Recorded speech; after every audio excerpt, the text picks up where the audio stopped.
Well, it's beautiful to all be together here. Indeed. Yeah, we start by welcoming ourselves with feeling connected to the present moment, to here and now, just really allowing how we feel. Maybe you take a deep breath and really just check in with yourself, how you're feeling at this moment.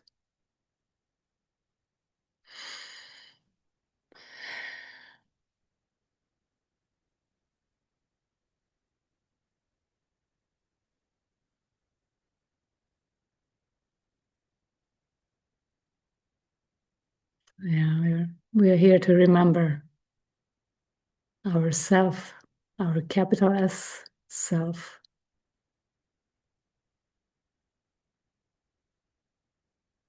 Again and again, we come back to remembering that purpose,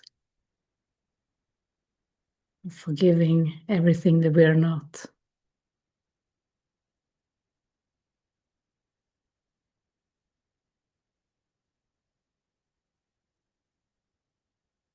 And it's often about relaxing, becoming really present.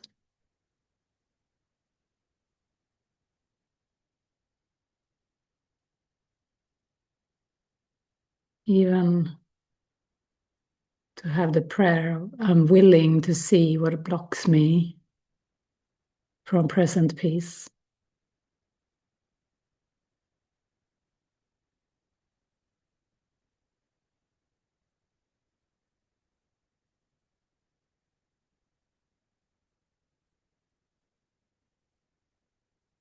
Because that's our birthright, present peace of mind.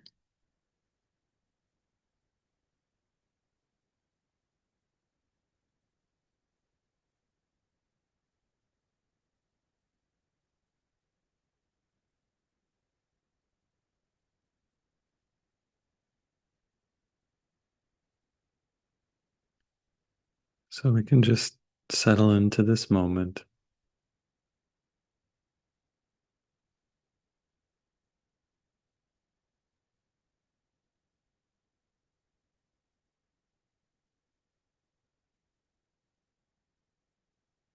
letting ourselves deeply rest.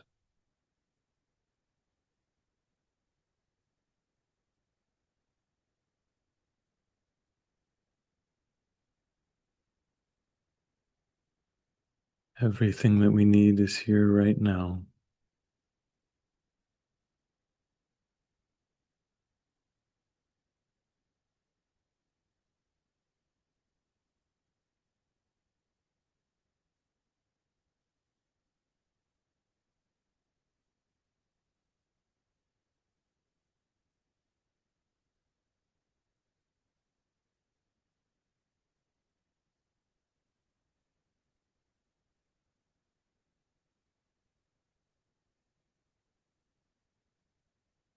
Truth is very simple. Just requires us to release judgments,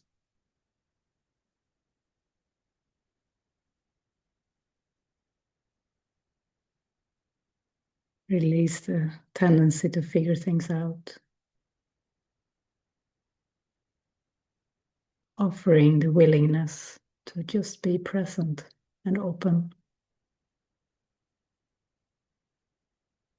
to offer that willingness to be present and open.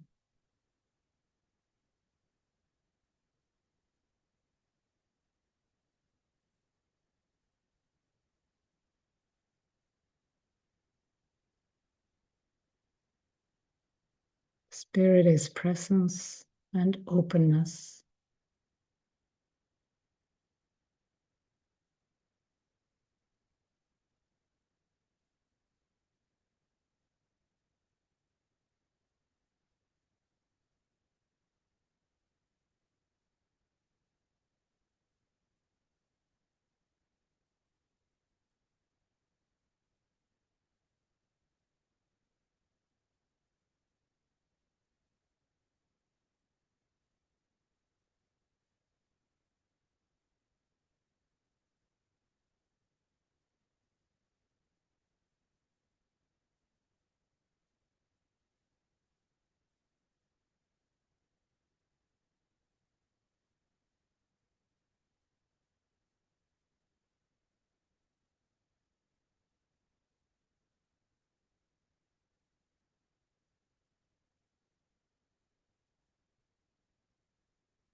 inviting us to forgive ourselves.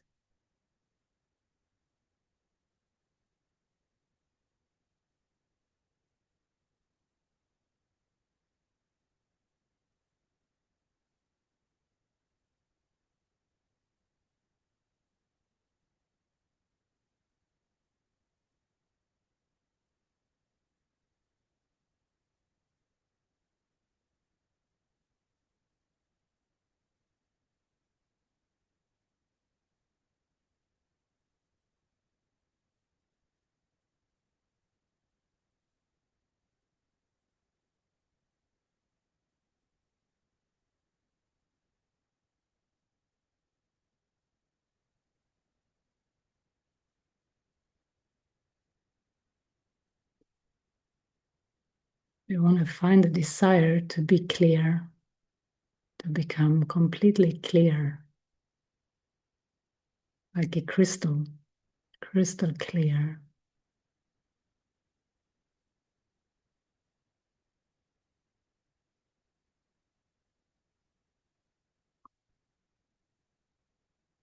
Because littleness is not an option. Anger is definitely not an option.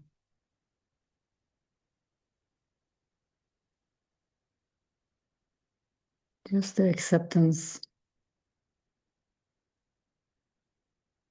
of the present capital S self. It's not just an option, it's the only thing that's real.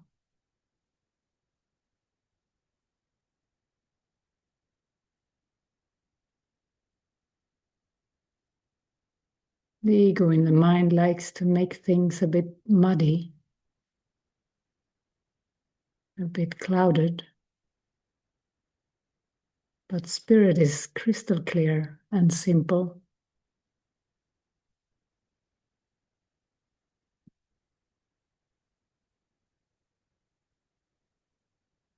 The ego in the mind wants to rely on others, other people, lean on others. Spirit is, you could say, omnipotent. It's everywhere. It's fulfilled in self.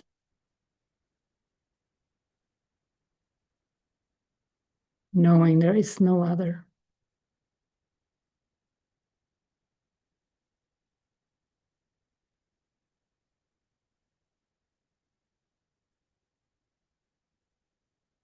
And I keep hearing a choice for completion, which is the title of a section in the course. A choice for completion.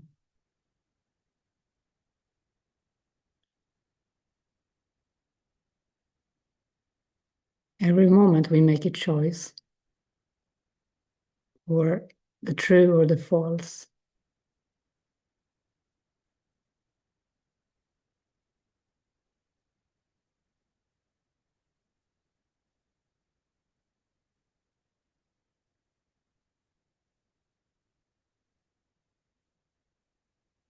And he's saying that even the ego agrees that heaven is completion.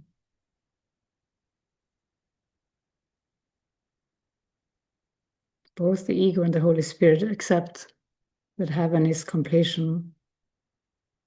But they're in disagreement over what completion is and how it is accomplished. The Holy Spirit knows that completion lies first in union and then the extension of union. But to the ego, completion lies in triumph and in the extension of the victory, even to the final triumph over God.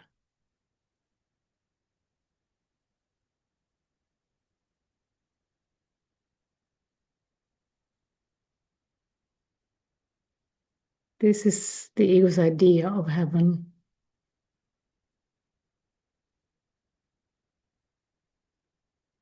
Therefore, union, which is a condition in which the ego cannot interfere, must be hell. So to the ego, union is hell. Wow. There must be such fear of love with that conclusion.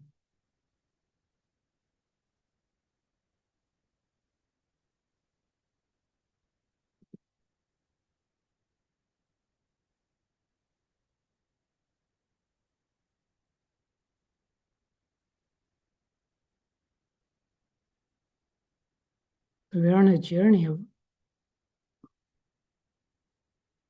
finding true strength, of accepting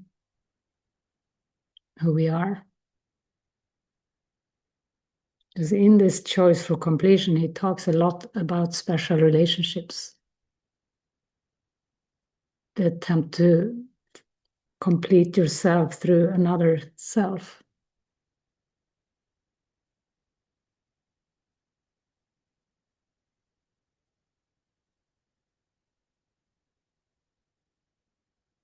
And he explains that when the ego finds a special relationship, it gives itself away and tries to trade itself for the self of another. Strange, huh? This is the self-hatred. This is like, I'm not that good, so I'm gonna throw this self away and find another one, try to complete myself. It doesn't work.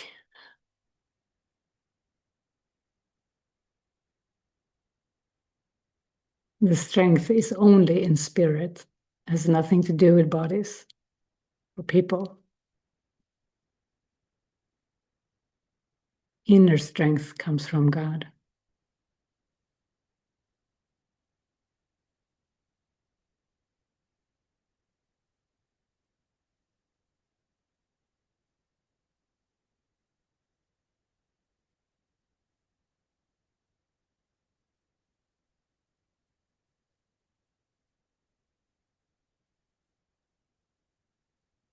He's saying, if you perceive the special relationship as a triumph over God, would you want it?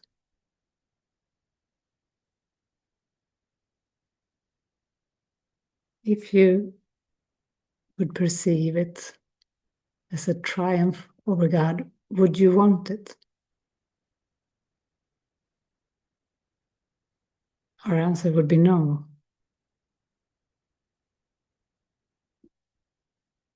So he's helping us to see this. He says, we don't need to think of its fearful nature, nor the guilt it must entail, nor of the sadness or the loneliness, for these are only attributes of the whole religion of separation and of the total context in which it is thought to occur. So this is just the context where the special relationship is thought to come about. And it is this theme that is acted out in the special relationship, the sadness and the loneliness. Through the death of yourself, you think you can attack another self and snatch it from the other to replace the self that you despise. And you despise it because you do not think it offers the specialness that you demand. And hating it, you have made it little and unworthy because you are afraid of it. How can you grant unlimited power to what you think you have attacked?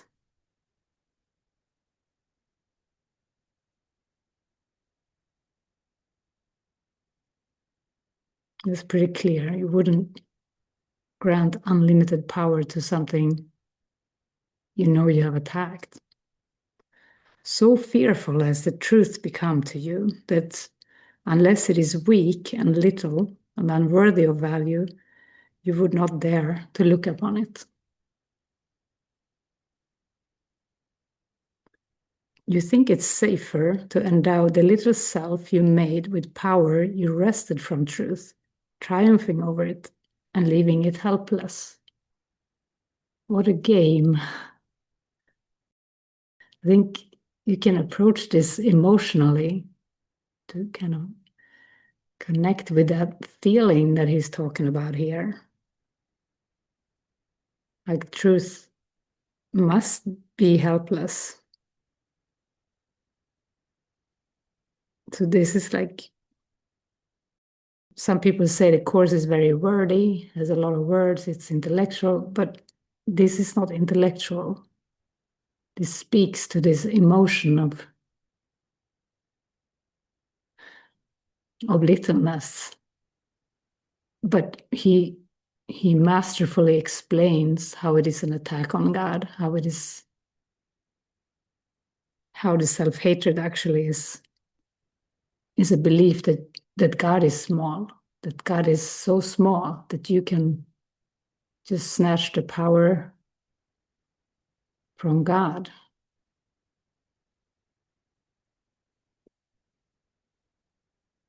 Like if we follow this,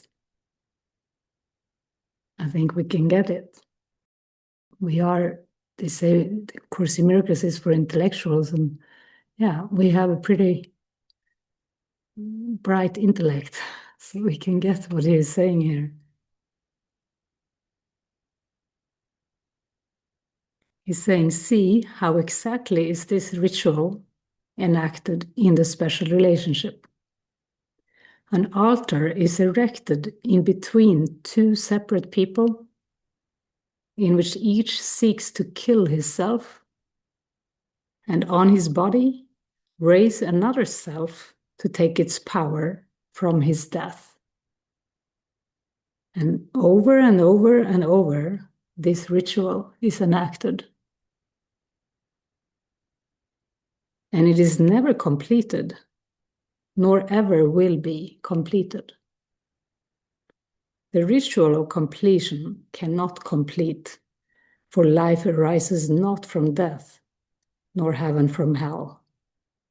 Yeah, a ritual is pointing out that a ritual can never complete anything. A ritual of completion cannot complete.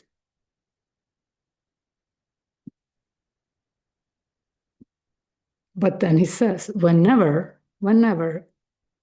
any form of special relationship tempts you to seek for love in ritual, remember, love is content, not form of any kind.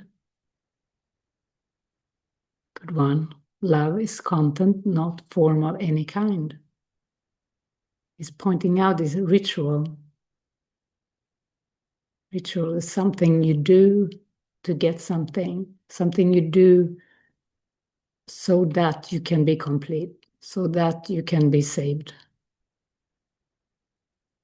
That's a ritual. But he says, whenever you see that temptation, remember, love is content and not form of any kind.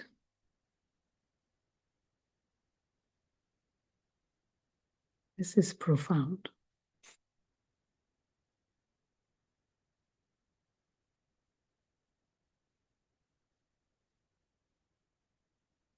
The special relationship is a ritual of form aimed at raising the form to take the place of God at the expense of content, at the cost of content.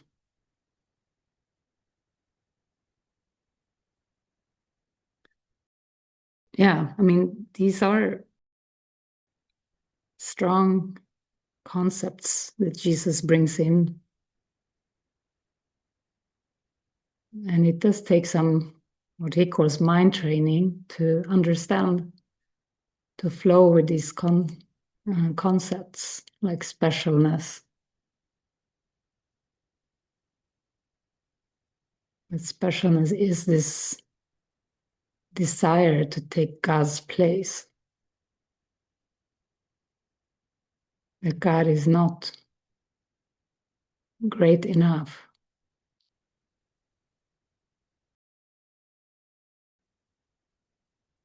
But God must be great enough, otherwise God is not God. Truth is not true. The creator, the source. We need to let the source be the source continually.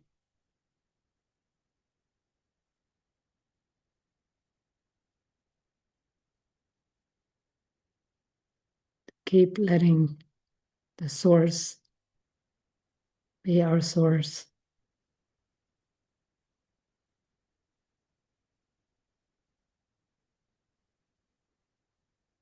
Fear would be to think source is not available.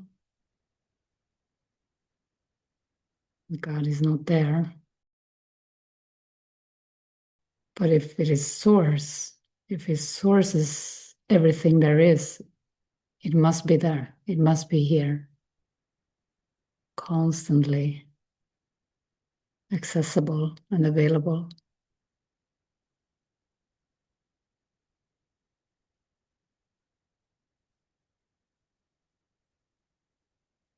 And we do have the capacity. We have spirit within, which is our capacity to accept our source as source. That capacity everyone has.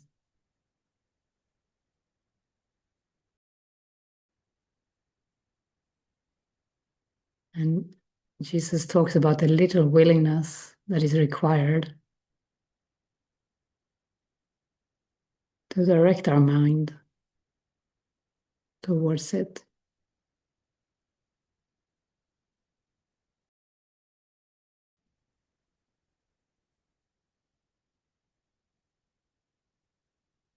So this section is called The Bridge to the Real World, and it's talking about this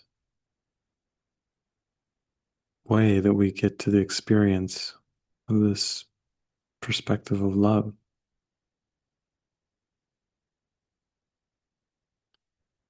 He says, the bridge itself is nothing more than a transition in the perspective of reality. On this side, everything you see is grossly distorted and completely out of perspective. What is little and insignificant is magnified, and what is strong and powerful cut down to littleness. In the transition, there is a period of confusion in which a sense of actual disorientation may occur. But fear it not, for it means only that you have been willing to let go your hold on the distorted frame of reference that seemed to hold your world together. This frame of reference is built around the special relationship. Without this illusion, there could be no meaning you would still seek there.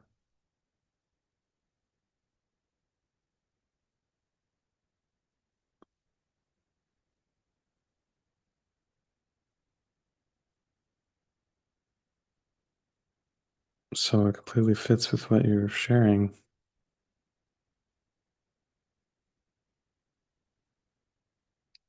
Yeah. In order to make this transition, we need to let go of the belief the special relationship has any value to us.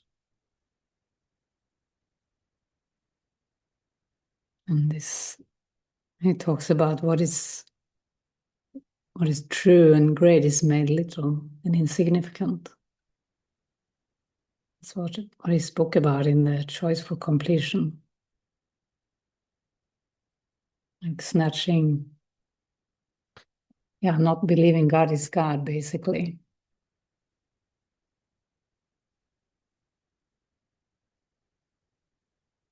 That is what specialness is.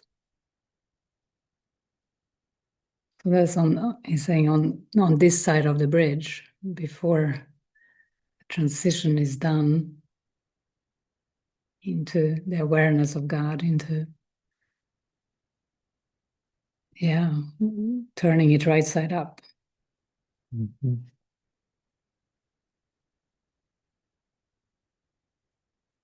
So I think this just shows us that we can look at where does the special relationship creep in.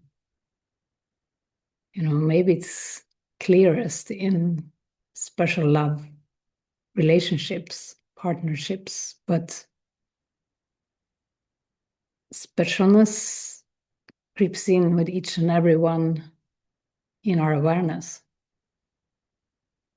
We people the world with our thoughts, and this is a special relationship.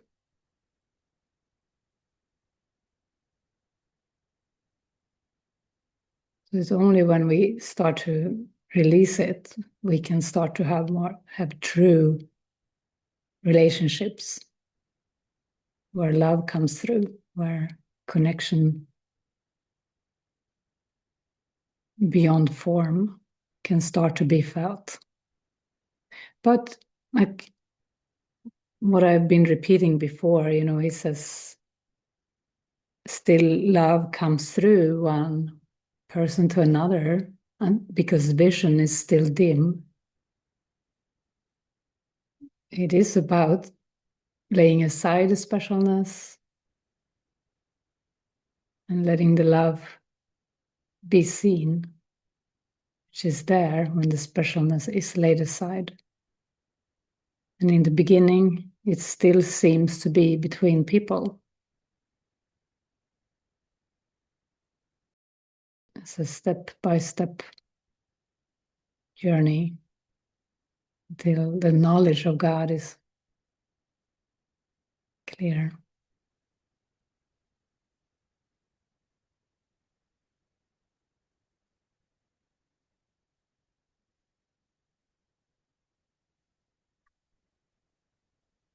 Find ourselves so humble.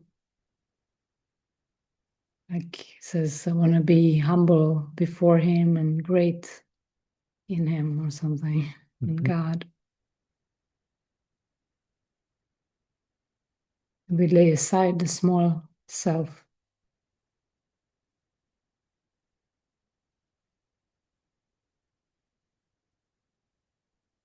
The defenses, the control, the fear, and become so open, so free of guilt that nothing but happiness is left to come through.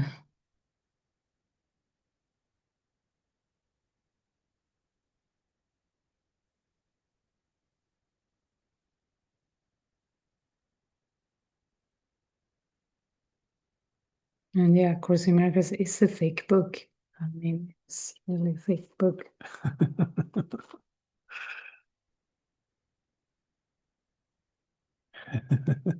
So why does it have so many words? I think because there are so many layers that the mind has kind of become so distorted. There are so many ways that the ego has deceived us. So many different beliefs, and even in self-concept versus self, he talks about you will make many concepts of the self as the journey goes along. And so we want to see all of them. That's why we want to let the light shine on all the different self-concepts we have made up. All the aspects.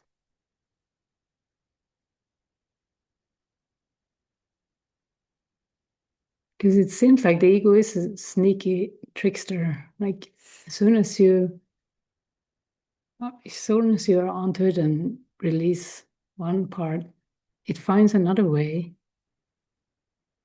to trick you again, to make sure you stay little. That's why the book is so thick. Jesus has so many ways to reach us through the Course.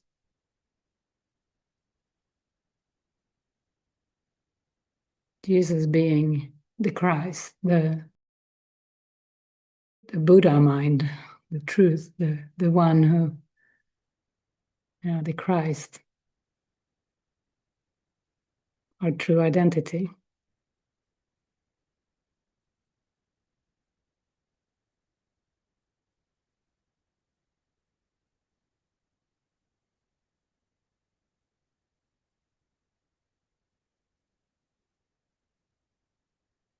He's saying you can see in the special relationship nothing more than a meaningless attempt to raise other gods before our source. Meaningless attempts. And by worshipping them to obscure their tininess and his greatness. So he's saying that just see that in specialness, in the special relationship, just see that it's an attempt to raise other gods before truth, before our source, and then worship them to obscure their tininess and his greatness. We want to see these other gods, these parts of little me. There's something in relation to another. These are the gods of specialness. Because he says every idol that you raise to place before him, before the truth, stands before you in place of what you are. He's saying you're fooling yourself. You're just tricking yourself by this.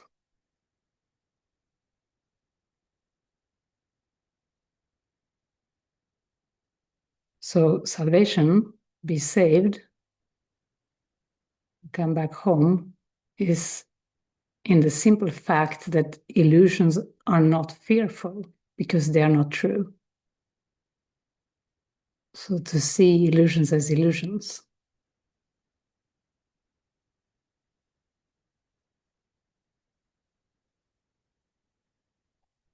So again, it does come to an experience. It comes down to having worked through the layers in the mind.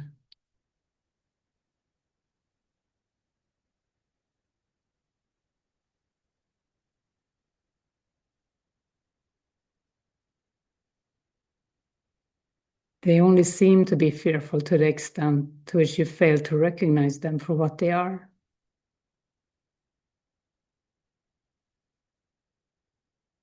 And you will fail to do this to the extent to which you want them to be true. So again, the willingness just keeps reminding us of the willingness from within that we need. And it is so beautiful when you reach your willingness, when you just find that little willingness to experience how God joins with it. And you give your little willingness and truth. It's just there.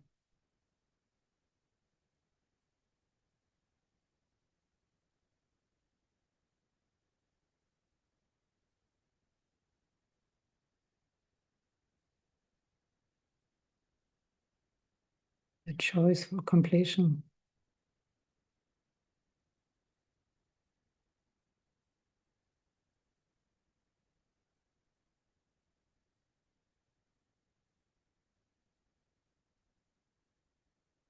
You just want to bathe in the light. And yeah, if you're struggling with with some part of illusion that it feels difficult for you, you're welcome to lift it up here for healing.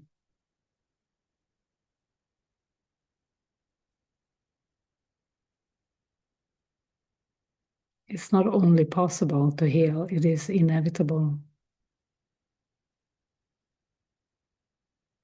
The mind will wake up. There is truly no other option here.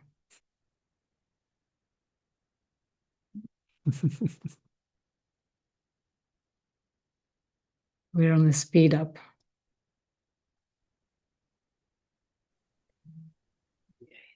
Sorry. I've got a pain on the side of my stomach or something. It's not there always, but it comes and goes. So I just want to lift it up. Yeah. Yeah. Do you associate it with something? When does it come? Have you noticed if it comes when you're in certain situations or certain times?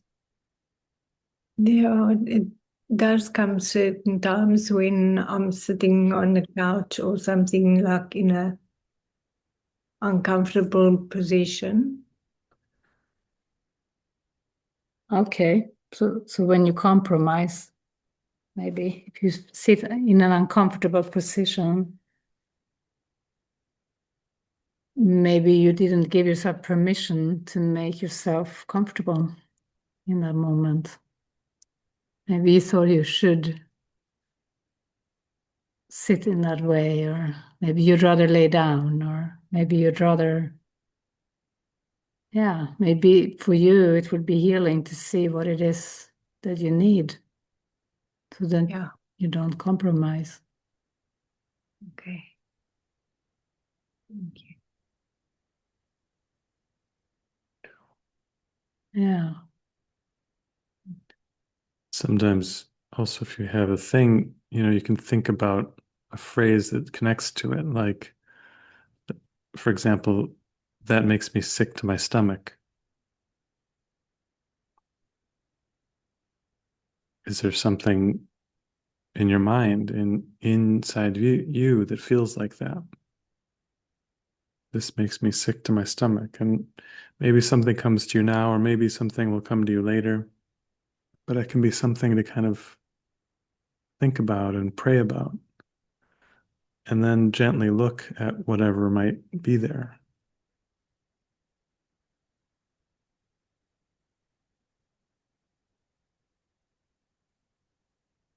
Okay. Thanks. Have you had this for a long time? Yes, I have. Mm. A long time. I can't even remember when it actually started. Mhm. Yeah, so maybe there is a long-term habit of compromising with maybe with your needs. Yeah. Yeah, Yeah. that you have a belief that you should something, you should sit up, you should sit a certain way, or you should, do certain things, or you should not do certain things. But anytime there is that push, there is something there to heal, because gentleness is spirit's way. Yeah. And relaxing. Yeah. So maybe now when you go back to the couch, you see how you actually want to be. How would you like to sit? How would you like, or would you like to lay down? Or, what feels supportive for you? Mm. Thank you. Mm. Thanks. I love you, Anna. Okay.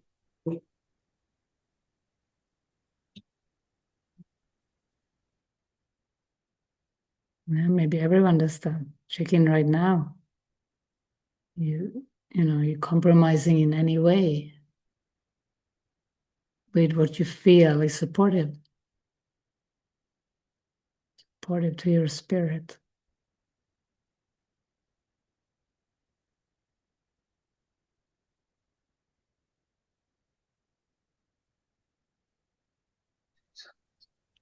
Like, Yes, good evening. hey again, good to see you. Yeah, there's a lot of things that are touching me. And if there's something which is playing in my mind is that I'm kind of moving in between two worlds. I have the idea that it's still the very strongly ego-oriented way of living, and I have the chance that I think I met people from the Course in Miracles around the world to come to you guys, and we spoke about it already earlier, but there's still in my mind a lot of, as Kyron J called it, ego noise tells me, what are you doing? And because this is so different from the illusional world or the earth world, whatever you want to call it. And so that's one thing. And then the second, what you were just talking about, the big book, I have the same feeling sometimes, like, wow, do I need the big book? Because there's many things, I think, deeply in yourself, you know them, but it's how to recognize them. And sometimes clouds are sometimes moving and you see this light and then there's clouds again, but you know, behind the clouds, there's always this sun is shining, or you're in a light. It's just sometimes obscured. And I'm wondering if with the Course in Miracles, you kind of are working with the Course, you start to make the clouds smaller, or you make them evaporate and things like that. So Yes. Mm-hmm. Yeah, it is like that. And it's like I was talking about how we cannot need to pinpoint the error, the ego, for it to go away. And of course, it comes from many angles to pinpoint it, to shine the light on it so that we can see it, so it can be released, because it does evaporate once we see it clearly. So yeah, that's why it is thick, because there are so many ways that the trickster can come in the back door again. If you have an opening and then the next day you have a backlash because the ego came in the back door, but then comes from another angle in the course and then come back again. Aha, okay, I needed it to be explained this way. So yeah, it's brilliant that way, and of course it can come through anything, not just the book. The teaching of the truth comes whenever the mind desires it in any way, through nature or through people, through science. Yeah, one time, because this idea, actually the last couple of days, I think you're the fourth person that says this phrase. I feel like I'm in between two worlds.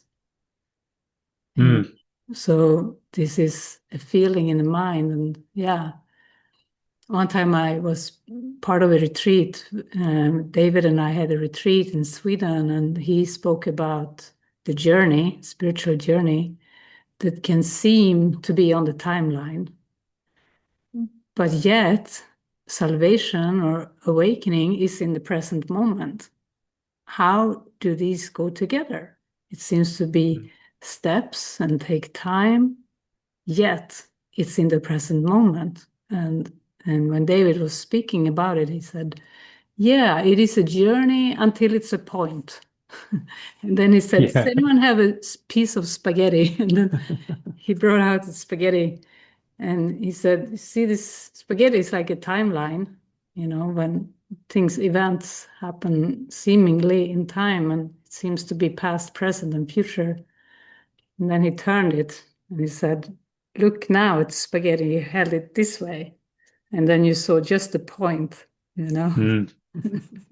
and that's the truth, when we get the correct perspective.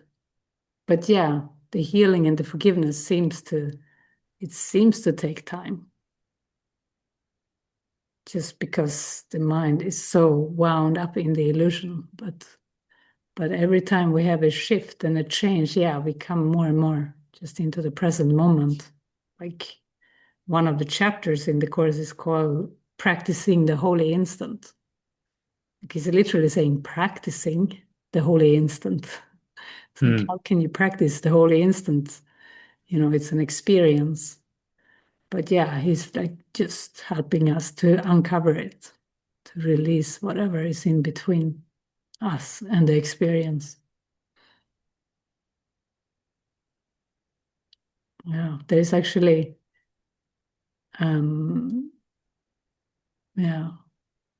he's saying, prepare you now for the undoing of what never was.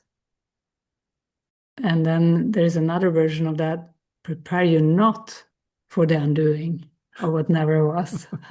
So we can just take in whatever feels most helpful.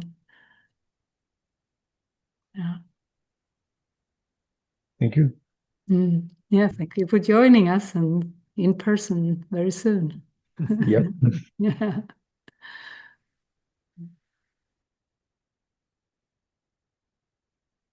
Yeah, like you really got to the point there.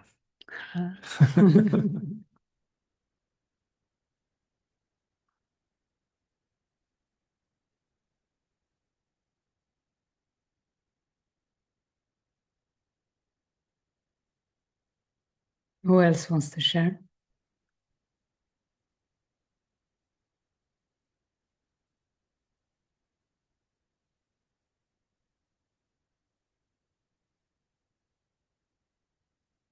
Solveig, you said you were dealing with some thoughts, some feelings of asthma, and I met you earlier in the cottage, and you said, I feel anxiety because I didn't take my asthma medicine, so I'm getting some asthma. Yeah, it's kind of how it works. Like the fear of sickness is the sickness. So to respond with gentleness, to ask, okay, what is it I'm afraid about? Because surely, medication is magic, and magic can help when the mind is too afraid, but surely God doesn't require you to have medication. Like freedom is available. So it's more like, oh, what is it? What is it that I got wound up about? What is it I got worried about? And then to try to be gentle with yourself. Yeah. Yeah.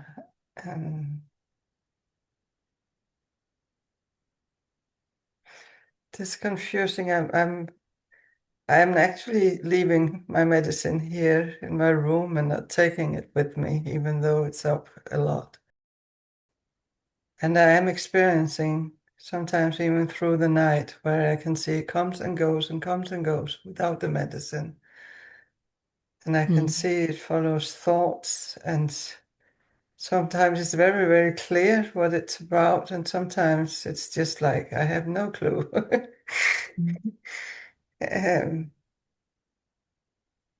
Just this satsang, I actually had to go up and get the medicine, and you were talking about specialness.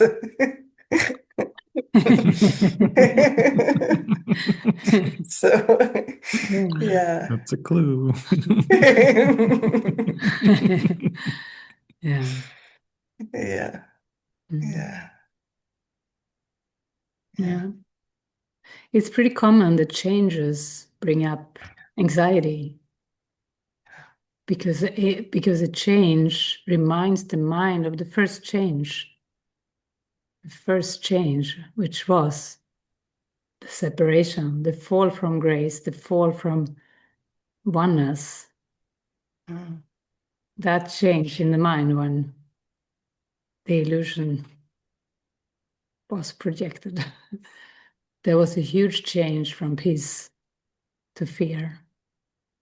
And so then every change in form seems to like bring up that kind of anxiety, or what's the word, like disillusionment, or Yeah. Yeah, and I think it feels like this around the specialness, like have been very close for a while now, and living together with, and then split up, and that just stirs up something around that too. And I can see that I feel a little bit clueless around how to relate to him right now, and there's stuff up there about that. Can see today, I think I'm almost avoided seeing him, and it's like, yeah, there's some disturbance there around all that yeah. And so how can you be gentle? How can you approach this? Because it's good, you're seeing that change has brought up something. So how can you make that transition more gentle? Maybe it's to not avoid. That's a good question.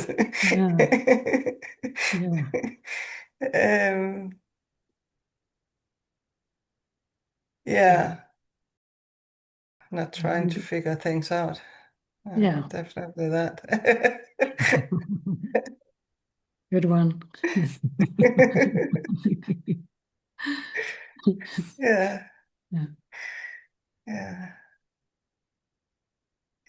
I like to be open, and I definitely don't want to avoid things. Yeah. Okay. Thank you.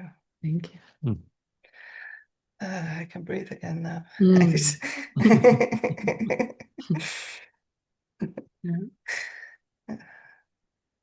Like we say, joining is the answer. Joining so often helps when it feels like there is a block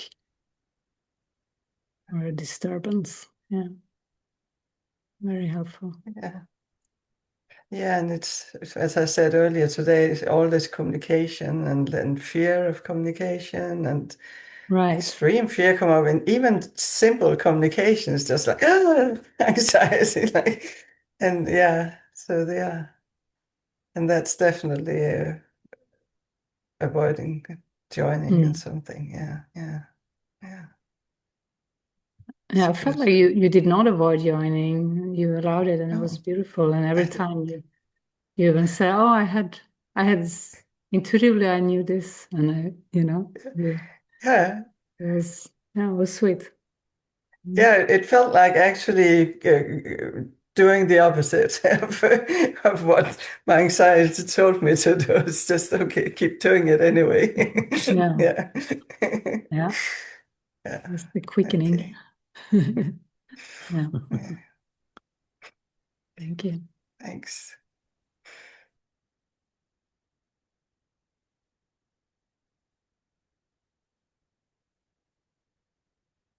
Okay. And Laurie, do you have anything you'd like to share tonight? It's good to see you here. Hi, good to see you too. The same old thing, fear of speaking. But there's a lot of themes that have been spoken about tonight that just resonate so much. I think the thing that stood out the most was Erna talking about needs.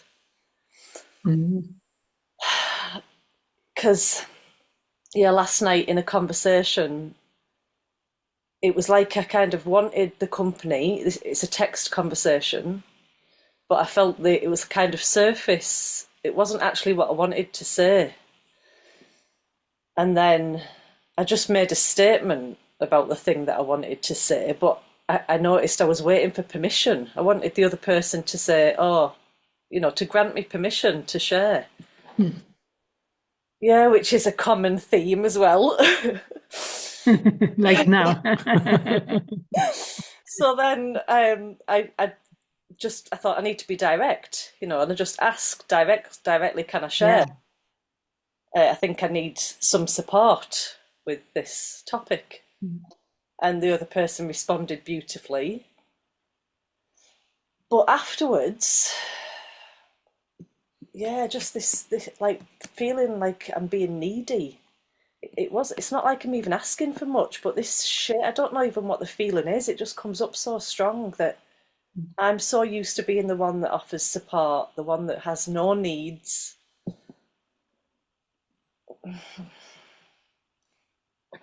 Yeah, So you need to forgive yourself. yeah.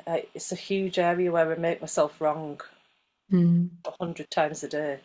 Mm. And then I pick things out. So when you said like don't lean on, I can't remember the exact wording, but not to lean on your brothers. I kind of feel like the guidance is for the opposite for me, to lean To on. allow. Mm. Yeah, Yeah, I mean, to express a need or to allow yourself to say what you need to say, and not cover it up or not say something else, you know. Yeah, it's important to allow yourself that and not judge it afterwards, because it's exactly what you felt called to say, to accept that, not let the ego come in afterwards and complain about it in some way. But yeah, you said it because that's what you needed to say. That type of acceptance, it's so simple. Yeah. To not analyze or judge it. yeah. It sounds easy, but it goes on for hours sometimes. The self-attack, because it feels so new, you know. Mm-hmm. Yeah, so just keep practicing. Yeah. Yeah. It is. It can be like that, but you keep like seeing, looking at the ego and releasing it. Like, even if you have to look at it 100 times in one day or in 1 hour. Yeah. Yeah, okay. Thank you. Yeah. I can feel the shift. Can feel. Yeah.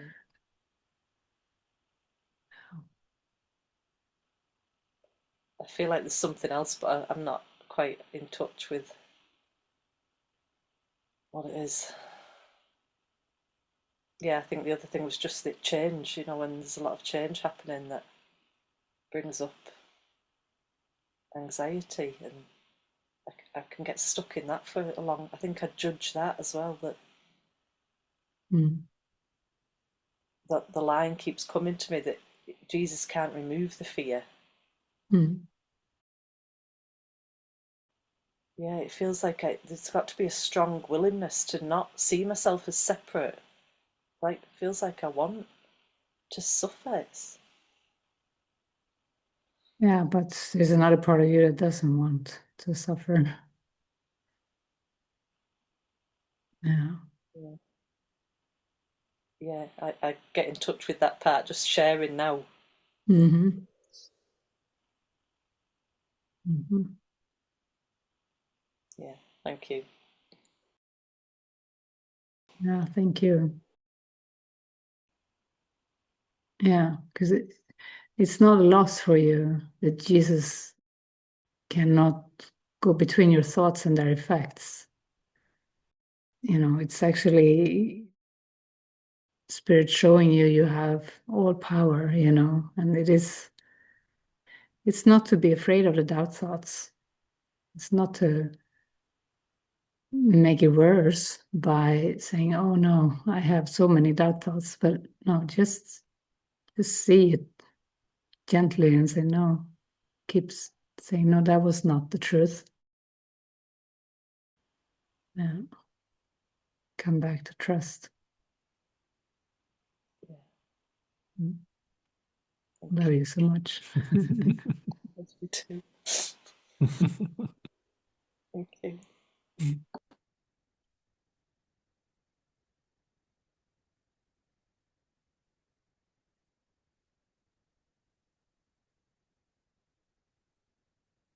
Beautiful. Well, it's been really, really good to be here with all of you tonight.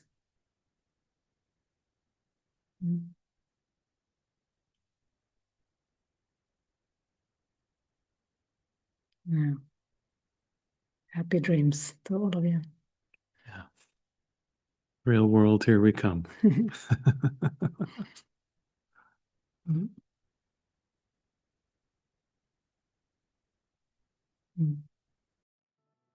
Okay. See you. Good night. Good night. Good night. Good night. Many blessings.